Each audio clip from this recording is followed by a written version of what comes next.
Estou caminhando pra chegar mais perto, mas entre mim e a promessa um deserto e eu não vou parar de... Bem-vindos ao nosso curso bíblico básico, módulo número 1. Hoje a lição será a lição número 5, a história do povo de Deus. Mas antes da gente entrar na história do povo de Deus, nós vamos falar sobre os nomes do povo de Deus.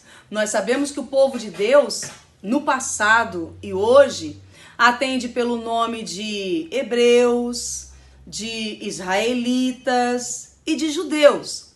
Até porque é conhecido como o povo do Senhor. Muito bem.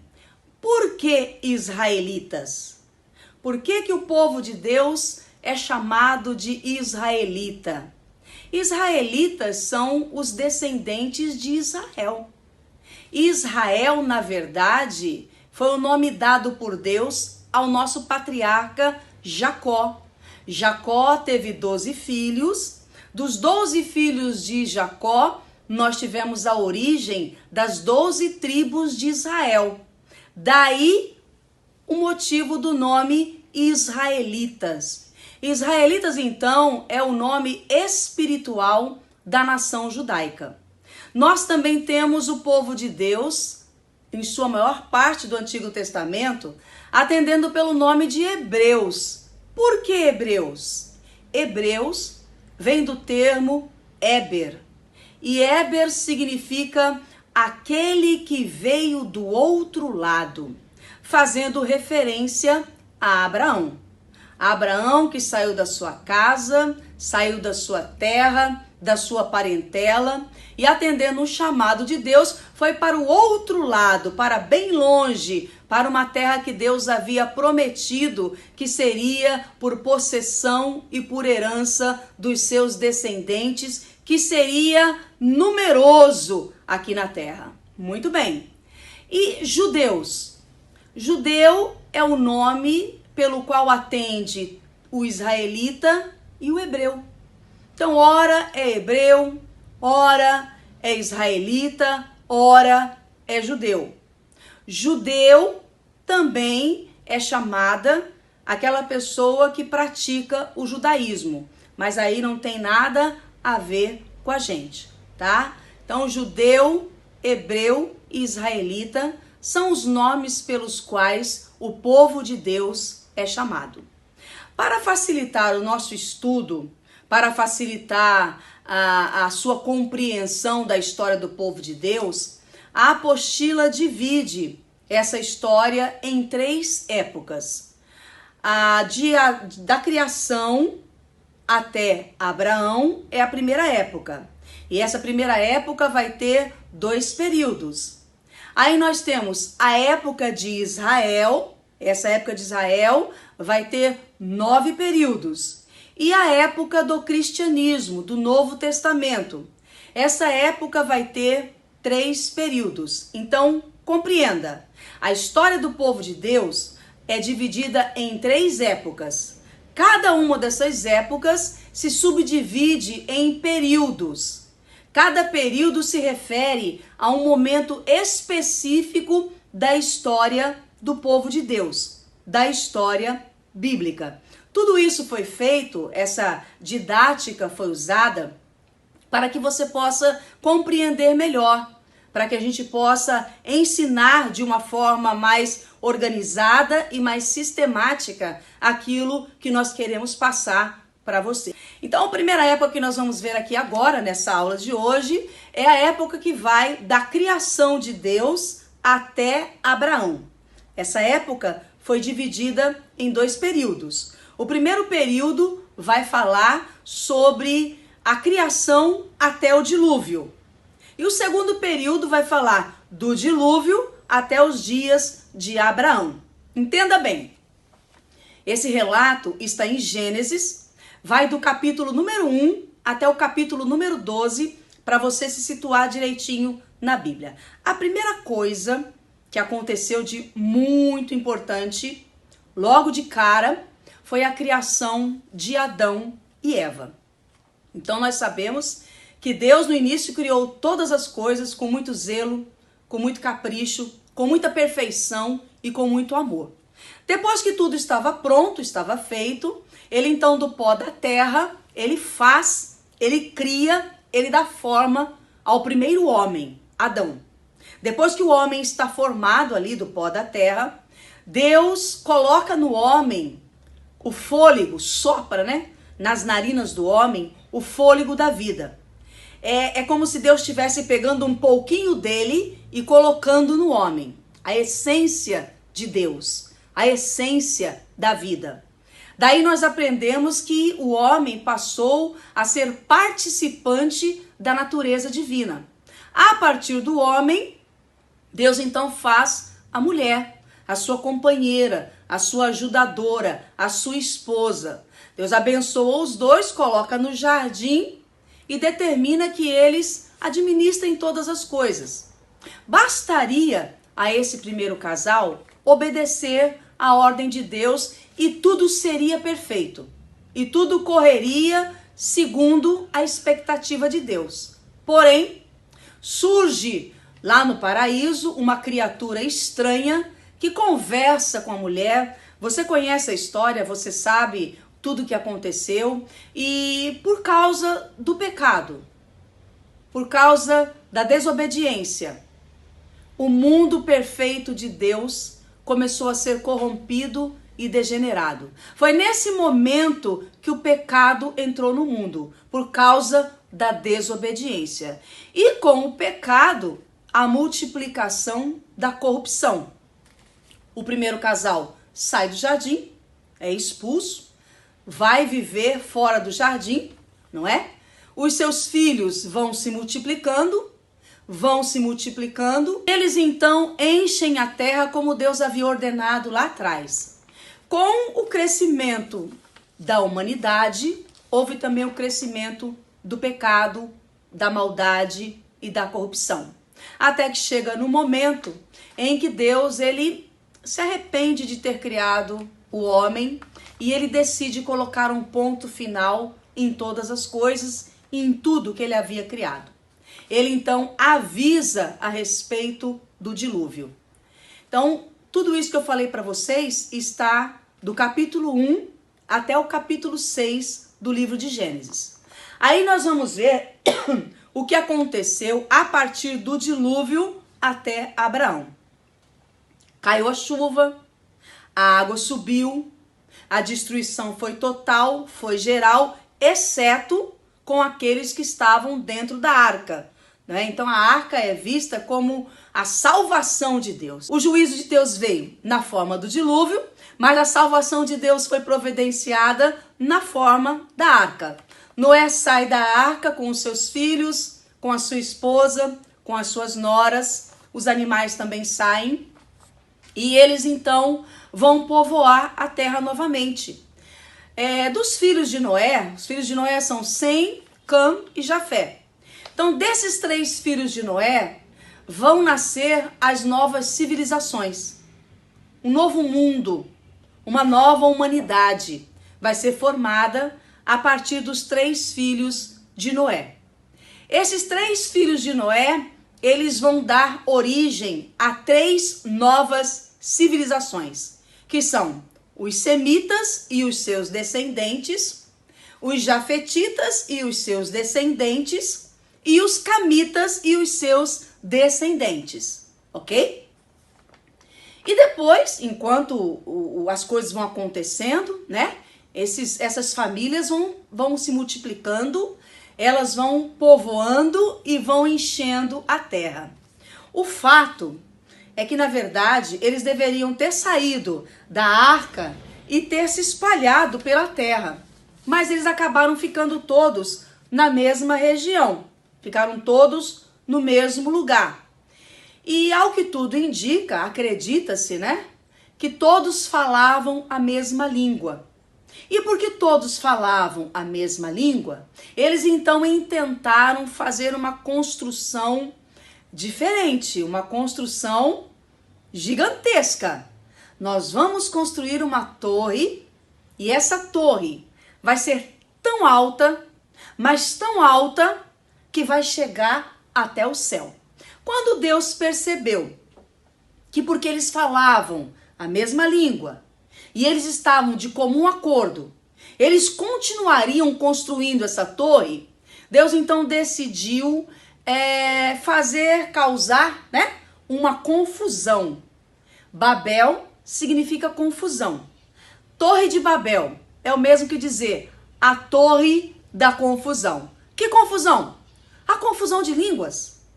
Eles falavam todos a mesma língua. Depois que Deus agiu, que Deus interferiu na história dessa humanidade, desse povo, as línguas se dividiram. E eles então deixaram de se entender, de se comunicar. E por causa da confusão de línguas, por causa de não conseguirem mais se entender e se comunicar, houve a dispersão das raças.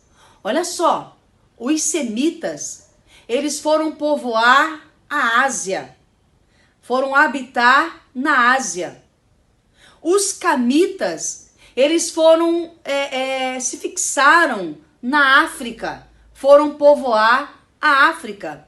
E os jafetitas? Os jafetitas, eles foram povoar, habitar na Europa.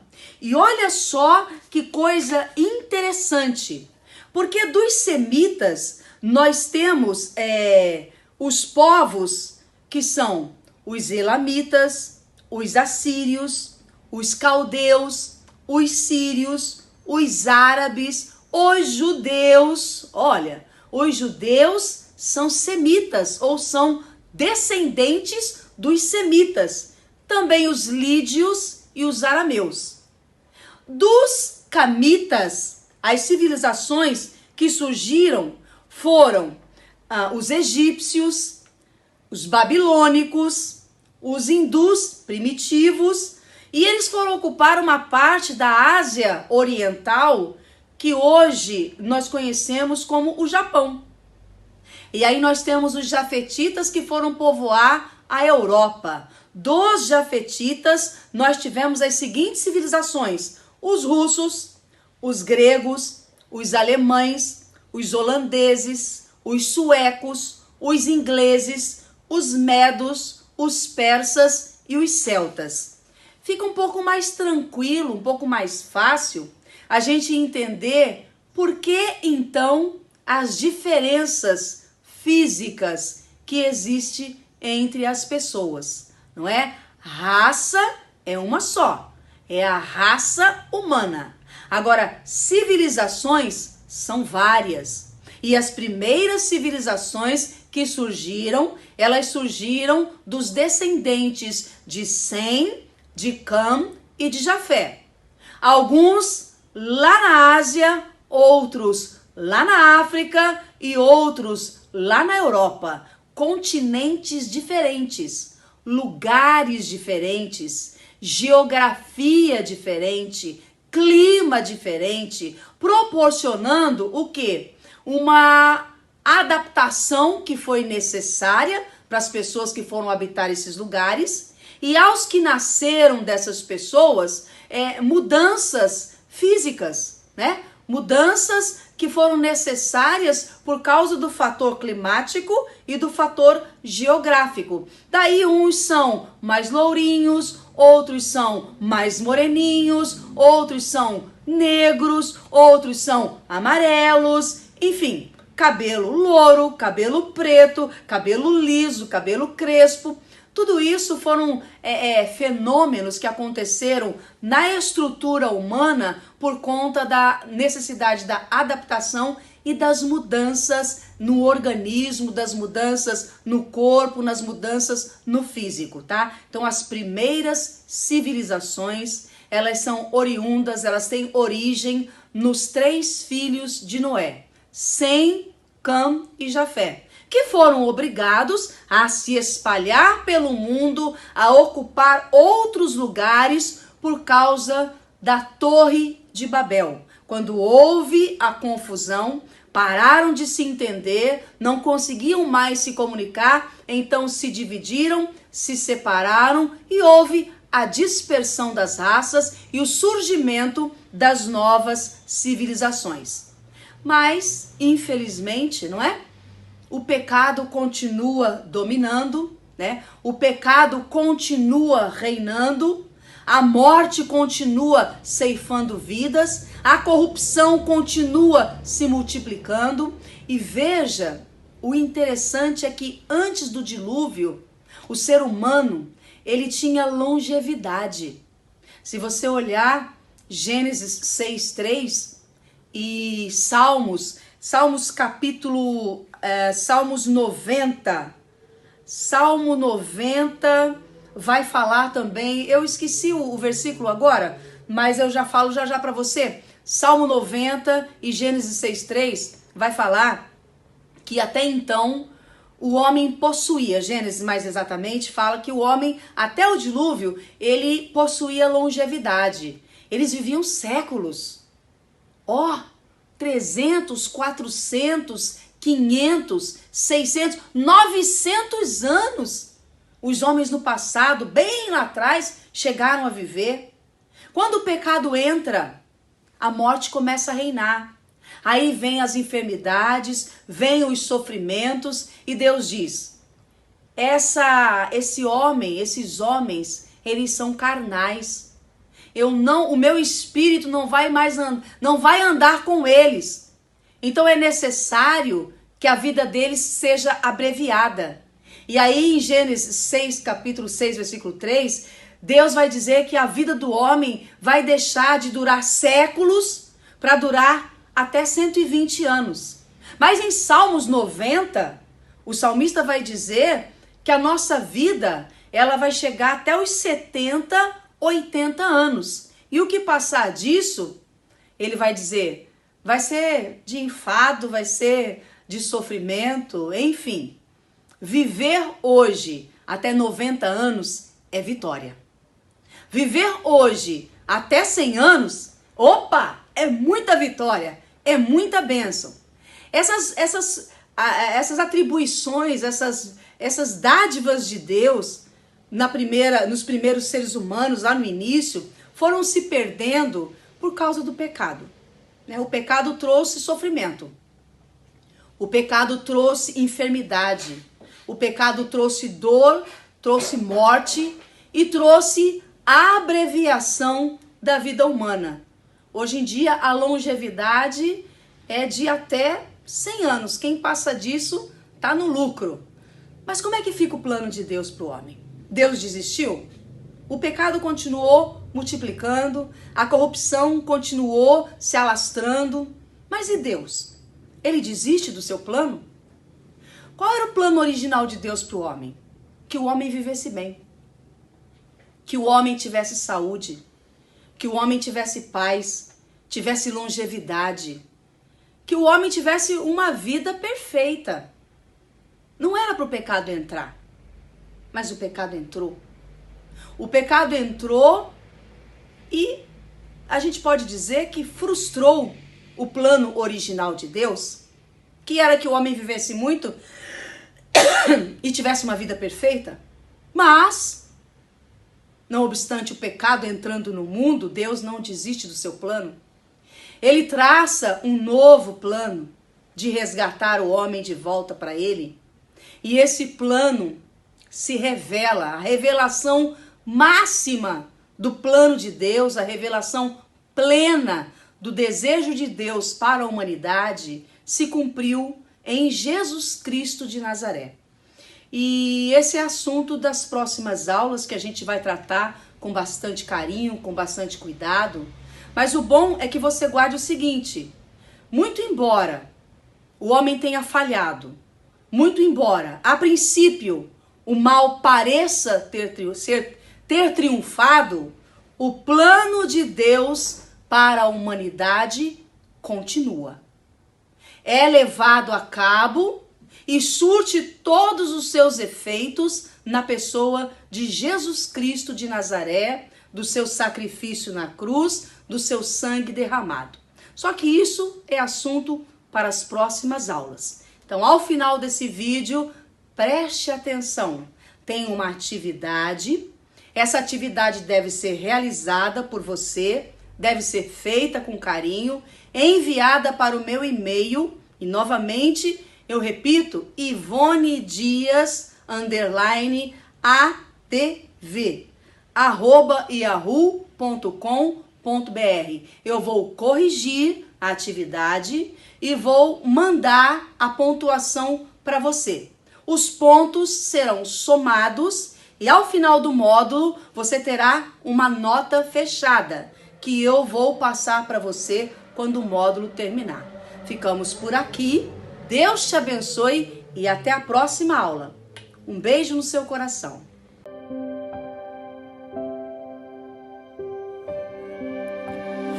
Estou caminhando pra chegar mais perto, mas entre mim a promessa um deserto e eu não vou parar de avançar.